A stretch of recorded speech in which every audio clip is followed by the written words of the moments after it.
My brother's widow barely looked at Poppy when she handed me the overnight bag. She stood in my doorway with a tight smile, and her sunglasses pushed up into her hair, and she said, "Just a few days, Joanna. Warren and I need to sort out some things with the house." Then, almost beneath her breath, "So quiet I almost convinced myself I'd misheard," she added. "And make sure she doesn't get on your phone and call anyone. She's been saying things lately." She was already turning back toward her car before she finished the sentence. The door clicked shut. Poppy looked up at me. She was 9 years old, wearing her father's old University of Waterloo hoodie that came down past her knees, and her face was completely still. Not sad, not upset, just still. The particular kind of stillness you only see in children who've learned to become very small inside themselves, to take up as little space as possible, and wait. "Aunt Joanna," she said, in a voice so soft I almost lost it beneath the hum of my radiator. "Dad left me something for you. He said to give it to you, only if she ever tried to move us out of the house. I am 34 years old. I've been a graphic designer in Hamilton for 11 years. I have a difficult client who emails at 10:30 on Friday nights, a cat named Fig, who hates everyone except me. And the kind of quiet, manageable life where the biggest emergency in any given week is a missed deadline or a broken printer. I am not, by nature, a person who blows things up. I have always been the one in my family who smoothed things over, who found the diplomatic angle, who said, 'Let's not make this into something bigger than it is.' That Thursday afternoon in October, I stopped being that person. My brother Curtis had died 18 months earlier. Pancreatic cancer, fast and devastating, barely 2 months from diagnosis to the end. He was 41 years old, which is a sentence I still cannot say without something going sideways in my chest. He and Lorraine had been married for 7 years. Poppy was from a relationship before Lorraine, and anyone in our family who was being honest would tell you that Lorraine had never been unkind to the girl. She'd been present, organized, reliable. She showed up to recitals. She packed decent lunches. But there is a difference between presence and warmth. A difference between doing the right things and meaning them. And children understand that difference in their bones long before they have words for it. Poppy had known since she was 6. Curtis had been meticulous with his estate planning in those final weeks. He'd called his estate lawyer, Mr. Ossie, from his hospital room and spent hours going through the details. The family home in Ancaster, a place our grandparents had owned, that Curtis had bought back from a stranger, 20 years after our grandparents sold it, that he had renovated himself over 7 summers with his own hands, and a level of stubbornness that still made me smile, was to be held in trust for Poppy until she turned 21. Not Lorraine's to liquidate, not Lorraine's to borrow against, not Lorraine's at all, in any meaningful sense. That had been the point. Curtis had known something about his wife that none of the rest of us had fully let ourselves see, and he had done the only thing he could do about it from a hospital bed. He had built a wall around his daughter's future with the tools available to him.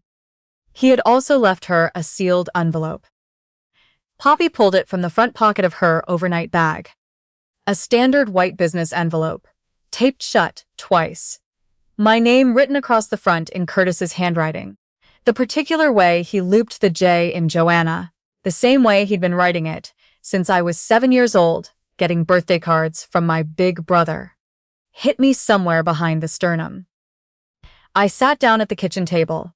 I put the kettle on and made Poppy a mug of hot apple cider, and I set it in front of her and watched her wrap both hands around it, and then I opened the envelope. Inside was a letter, 3 pages, handwritten on lined paper in the careful, slightly cramped script Curtis had always had. Behind the letter was a white index card with 2 things on it, an account number and a name and phone number.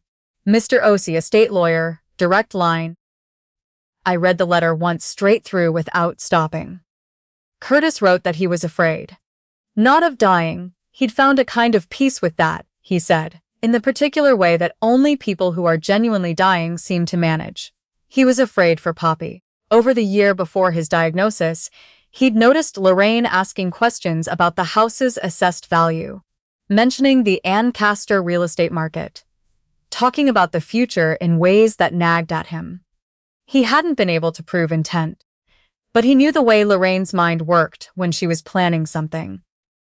And his gut had been telling him for months that she had already decided what came next before he was even gone. So he had prepared. He had given Mr. Osi a full briefing and specific instructions to act the moment he received a call from me. He had set up an independent monitoring arrangement on Poppy's trust accounts, and in the last week of his life, sitting up in the afternoons with his daughter after school. While the October light came through the hospital window, he had told her about the envelope. He had told her what it was for. He had told her to give it to me, and only to me, if anything ever felt wrong about the house. Poppy was 9 years old. She had been carrying that envelope in her overnight bag for 6 weeks. I folded the letter. My hands were not quite steady. I looked at Poppy across the table.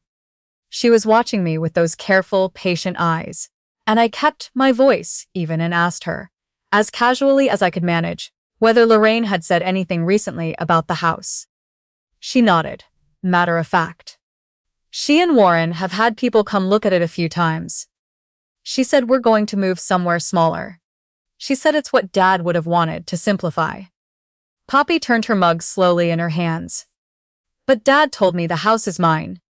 He said it's where I'm supposed to grow up. He said, I'll understand when I'm older why that was important to him. I excused myself on the pretense of checking something in the other room. I pulled up the Ontario Land Registry on my phone and searched the property address with fingers that felt disconnected from my body. It took under 4 minutes. The family home in Ancaster, Curtis's home, the home he'd rebuilt room by room, had a pending sale agreement registered 2 days ago. Closing date, 48 hours from now. Lorraine had not brought Poppy here because she wanted to spend time with Warren. She had brought Poppy here to make sure Poppy was somewhere else when the deal went through. She had parked her at my house, like a piece of inconvenient furniture. I went back to the kitchen, heated up the last of the apple cider, and sat back down across from Poppy. I asked her about her class novel this term, whether her teacher let them choose their own reading time or assigned it. I asked whether she still liked swimming or had she moved on to something else. I kept my breathing steady and my face open. Poppy talked about her book, a mystery series she'd been working through since summer, and she talked about swimming. And I watched her shoulders gradually unknot, the quiet releasing itself out of her, the way it does when a child decides cautiously that nothing bad is about to happen. At 7:30, I put her in the spare room with a lamp and her book, and I called Mr. Osi. He picked up on the second ring. When I told him who I was and why I was calling, there was a pause, not a long one, but the kind that carries weight. Then, he said, I've been hoping I would hear from you. How much time do we have? 47 hours. He was methodical and direct. He explained that under Ontario law, the sale of a property held in trust for a minor beneficiary requires prior court authorization. Lorraine had either obtained that authorization through fraudulent documentation or had bypassed the requirement entirely. Either way, she had violated her obligations as a trustee under the Trustee Act and potentially committed fraud against a minor beneficiary. He had also been tracking the trust accounts as part of his monitoring arrangement, and he had flagged irregular withdrawals from Poppy's RESP over the past 8 months. 14 transactions, each small enough to avoid automatic alerts, totaling $46,000. $46,000. The money Curtis had set aside for his daughter's education, contributed to through 18 years of careful, deliberate saving. Gone in pieces while Poppy was at school, learning to read. While Poppy was growing 2 inches in a year. While Poppy was carrying a sealed envelope in her overnight bag for her aunt. Mr. Osi told me to stay calm and to not contact Lorraine or Warren directly. He was filing an emergency injunction application with the Ontario Superior Court, Family Division, tonight. He needed me to photograph and email every piece of estate documentation I had access to. Every communication from Lorraine about the estate. Every email that had mentioned the house or the accounts. I went to my filing cabinet. I'd kept everything. I keep everything. Always have. And I spread it across the kitchen table and started photographing pages while Fig circled my ankles with the mild indifference of a cat who has decided that whatever is happening is beneath his direct attention. Lorraine texted at 9:15, "Everything okay? She being good?" I stared at the message. I thought about $46,000. I thought about a child who'd held a sealed envelope for 6 weeks without opening it. I typed, "All good here. She's already in bed. You guys enjoy your evening." She sent back a thumbs up. I turned my phone face down on the counter and kept working. Mr. Osei and I worked in parallel through the night. Him from his office, me from my kitchen table with Curtis's letter sitting at my elbow because I didn't want to put it away yet. By 1 in the morning, we had the documentation package assembled. By 3, the emergency motion had been filed. He told me to try to sleep, that the duty judge would review it first thing in the morning. I made tea instead. I read Curtis's letter a third time. In the last paragraph, he had written something that I keep coming back to, months later, on ordinary days when nothing is happening. "You've always been the one who shows up, Joe. Even when it costs you something. I'm counting on that one more time. I know I shouldn't. I'm doing it anyway." He'd underlined the word counting. The hearing was scheduled for 9:30 the following morning in a small room at the courthouse on Main Street West. No grand courtroom, no gallery, no drama in the architectural sense. Fluorescent overhead lighting, pale wood paneling, a judge in reading glasses reviewing a thick file, and 2 tables with 2 sets of people who had radically different expectations about how the morning would go. Lorraine and Warren arrived with their solicitor, a polished man in a navy suit who had clearly come expecting a formality. They sat down at their table. Lorraine was in a cream blazer. Warren had his hands folded. Neither of them was looking at the door when Poppy and I walked in with Mr. Osei. Lorraine stood up so fast that her chair legs scraped against the floor. "What is she doing here?" It came out as a statement, not a question. Warren said her name in a low warning tone. Her solicitor touched her arm. She shook him off. I said very quietly, "Poppy has the right to be represented at any proceeding affecting her trust. Mr. Osei is here on her behalf. She's 9. She doesn't need to be here. You had no right to bring her." The judge looked up from her file. She was a woman in her mid-50s with the expression of someone who has seen every version of this particular scene. "Please be seated," she said, and the quality of the silence that followed left no room for argument. What came next was not a shouting match, not immediately. Mr. Osei presented methodically and without drama. He laid out the will's explicit trust clause and the legal protection it provided to the Ancaster property. He submitted the pending sale agreement that Lorraine had signed without court authorization.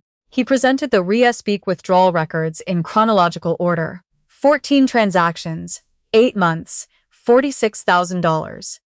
He submitted the fraudulent authorization application that Lorraine had filed 6 weeks earlier, using trust documentation that contained 2 forged signatures on key schedules.